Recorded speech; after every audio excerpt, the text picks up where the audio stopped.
ओम नमः शिवाय शिवजी सदा सहाय। ओम नमः शिवाय गुरुजी सदा सहाय। ओम नमः शिवाय शिवजी सदा सहाय। ओम नमः शिवाय गुरुजी सदा सहाय। ओम नमः शिवाय शिवजी सदा सहाय। ओम नमः शिवाय गुरुजी सदा सहाय। ओम नमः शिवाय शिवजी सदा सहाय। ओम नमः शिवाय गुरुजी सदा सहाय। गुरुजी के चरणों में कोटि कोटि प्रणाम। अपना नाक रगड़ के प्रणाम करती हूँ, अपना माथा रख के प्रणाम करती हूँ और सभी संगत जी को जय गुरु जी। संगत जी, अब मैं श्री शिव महापुराण के विद्येश्वर संहिता के 6वें अध्याय का वाचन करने जा रही हूँ। कृपया ध्यान से सुनिए और ज़्यादा से ज़्यादा लोगों के बीच में से शेयर करके स्वयं भी पुण्य के भागी बनिए। ब्रह्मा और विष्णु के भयंकर युद्ध को देखकर देवताओं का कैलाश शिखर पर गमन। यह है 6वां अध्याय। नंदिकेश्वर बोले, हे योगींद्र, प्राचीन काल में किसी समय शेषशाही भगवान विष्णु अपनी पराशक्ति लक्ष्मी जी तथा अन्य पार्षदों से घिरे हुए शयन कर रहे थे। उसी समय ब्रह्मवेताओं में श्रेष्ठ ब्रह्मा जी ने अपनी इच्छा से वहां आकर उन परम सुंदर कमल नेत्र विष्णु से पूछा, तुम कौन हो जो मुझे आया देखकर भी उद्धत पुरुष के समान सो रहे हो? हे वत्स, उठो और यहाँ अपने प्रभु यानी मुझे देखो। जो पुरुष अपने श्रेष्ठ गुरुजन को आया हुआ देखकर उद्धत के समान आचरण करता है, उस मूर्ख गुरुद्रोही के लिए प्रायश्चित का विधान किया गया है। ब्रह्मा के इस वचन को सुनकर क्रोधित होने पर भी बाहर से शांत व्यवहार करते हुए भगवान विष्णु बोले, हे वत्स, तुम्हारा कल्याण हो, तुम्हारा स्वागत है। आओ, इस आसन पर बैठो। तुम्हारे मुखमंडल से व्याग्रता प्रदर्शित हो रही है और तुम्हारे नेत्र विपरीत भाव सूचित कर रहे हैं। ब्रह्मा जी बोले, हे वत्स, हे विष्णु, काल के प्रभाव से तुम्हें बहुत अभिमान हो गया है। हे वत्स, मैं जगत का पितामह और तुम्हारा रक्षक हूँ। विष्णु बोले, हे वत्स, यह जगत मुझ में ही स्थित है। तुम केवल चोर के समान दूसरों की संपत्ति को व्यर्थ अपनी मानते हो। तुम मेरे नाभि कमल से उत्पन्न हो, अतः तुम मेरे पुत्र हो। तुम तो व्यर्थ बातें कह रहे हो। नंदिकेश्वर बोले, हे मुने, उस समय वे अजन्मा ब्रह्मा और विष्णु मोहवश मैं श्रेष्ठ हूँ, मैं स्वामी हूँ, तुम नहीं, इस प्रकार बोलते बोलते परस्पर एक दूसरे को मारने की इच्छा से युद्ध करने के लिए उद्यत हो गए। हंस और गरुड़ पर आरूढ़ होकर वे दोनों वीर ब्रह्मा और विष्णु युद्ध करने लगे। तब ब्रह्मा और विष्णु के गण भी परस्पर युद्ध करने लगे।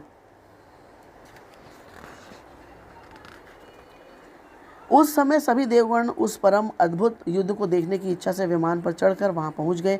वहां आकर आकाश में अवस्थित हो पुष्प की वृष्टि करते हुए वे युद्ध देखने लगे। गरुड़ वाहन भगवान विष्णु ने क्रुद्ध होकर ब्रह्मा के वक्ष स्थल पर अनेक प्रकार के असंख्य दुस्सह बाणों और अस्त्रों से प्रहार किया। तब विधाता भी क्रुद्ध होकर विष्णु के हृदय पर अग्नि के समान बाण और अनेक प्रकार के अस्त्रों को छोड़ने लगे। उस समय देवगण उन दोनों का वह अद्भुत युद्ध देखकर अतिशय व्याकुल हो गए और ब्रह्मा तथा विष्णु की प्रशंसा करने लगे।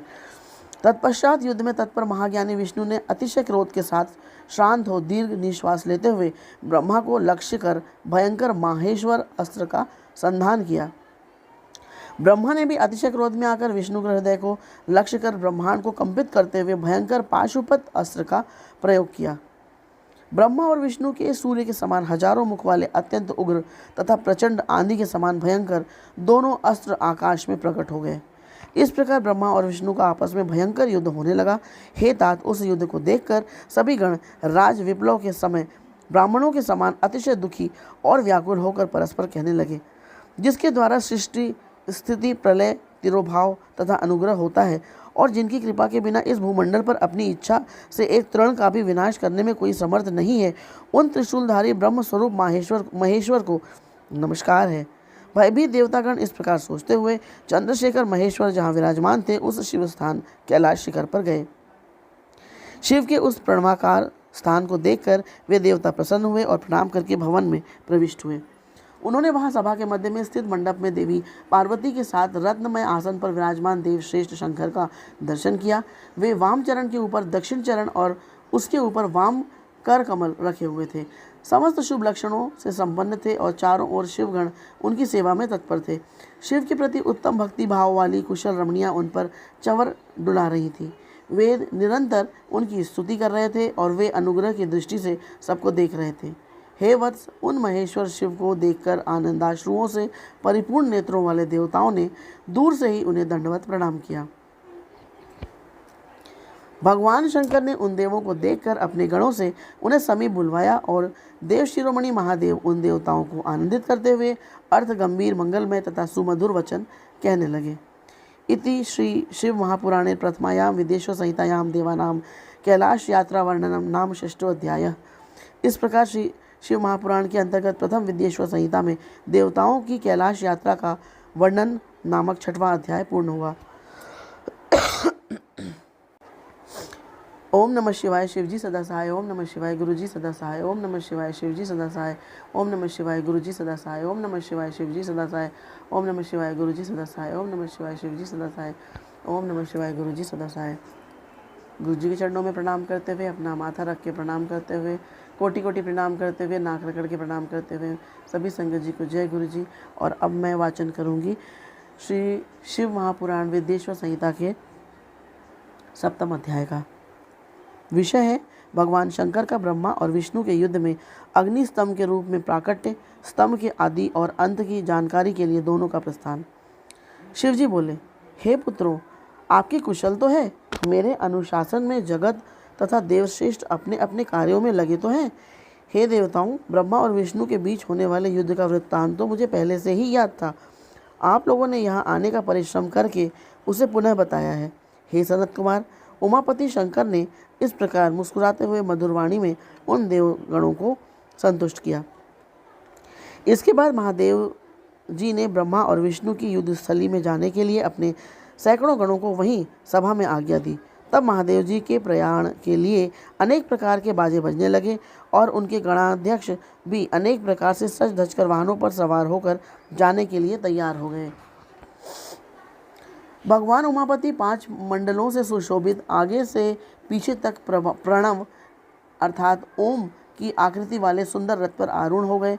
इस प्रकार पुत्रों और गणों सहित प्रस्थान किए हुए शिव जी के पीछे पीछे इंद्र आदि सभी देवगण भी चल पड़े। विचित्र ध्वजाएं, पंखे, चंवर, पुष्पवृष्टि, संगीत, नृत्य और वाद्यों से सम्मानित पशुपति भगवान शिव भगवती उमा के साथ सेना सहित उन दोनों ब्रह्मा और विष्णु की युद्ध भूमि में आ पहुंचे।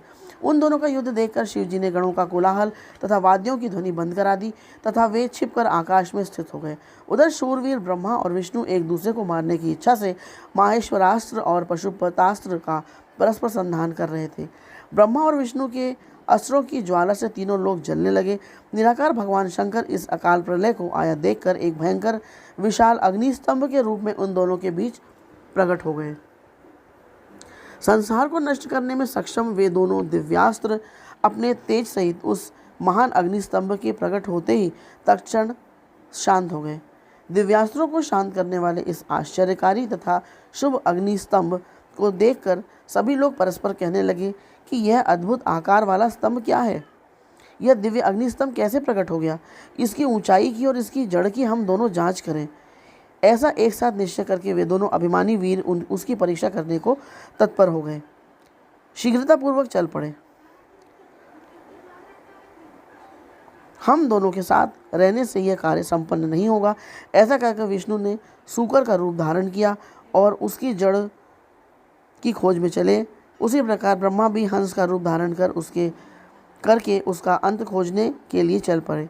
पाताल लोक को खोदकर बहुत दूर तक जाने पर विष्णु को उस अग्नि के समान तेजस्वी स्तंभ का आधार नहीं दिखा। तब थक हार कर सूकराकृति विष्णु रणभूमि में वापस आ गए।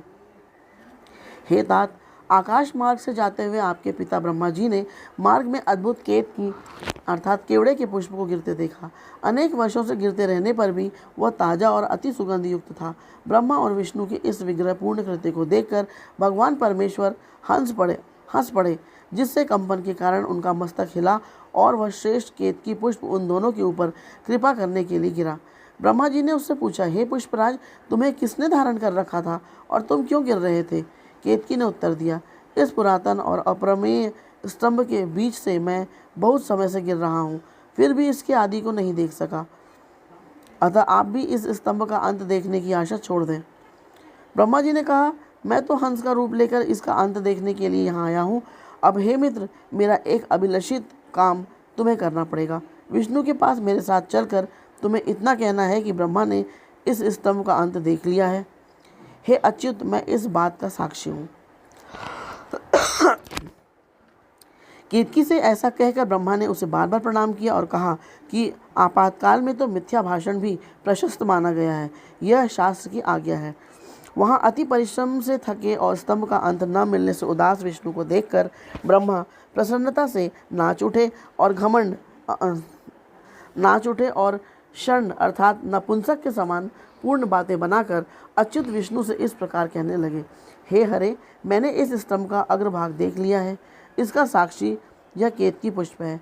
तब उस केतकी ने भी झूठ ही विष्णु के समक्ष कह दिया कि ब्रह्मा की बात यथार्थ है। विष्णु ने उस बात को सत्य मानकर ब्रह्मा को स्वयं प्रणाम किया और उनका षोडशोपचार पूजन किया। उसी समय कपटी ब्रह्मा को दंडित करने के लिए उस प्रज्वलित स्तंभलिंग से महेश्वर प्रकट हो गए। तब परमेश्वर को प्रकट हुआ देख विष्णु उठ खड़े हुए और कांपते हाथों से उनका चरण पकड़कर कहने लगे, हे करुणाकर, आदि और अंत से रहित शरीर वाले आप परमेश्वर के विषय में मैंने मोह बुद्धि से बहुत विचार किया, किंतु कामनाओं से उत्पन्न वह विचार सफल नहीं हुआ। अतः आप हम पर प्रसन्न हो, हमारे पाप को नष्ट करें और हमें क्षमा करें। यह सब आपकी लीला से ही हुआ है। ईश्वर बोले, हे वत्स, मैं तुम पर प्रसन्न हूँ, क्योंकि श्रेष्ठता की कामना होने पर भी तुमने सत्य वचन का पालन किया है। इसलिए लोगों में तुम मेरे समान ही प्रतिष्ठा और सत्कार प्राप्त करोगे। हे हरे, अब से आपकी पृथक मूर्ति बनाकर पुण्य क्षेत्रों में प्रतिष्ठित की जाएगी और उसका उत्सवपूर्वक पूजन होगा।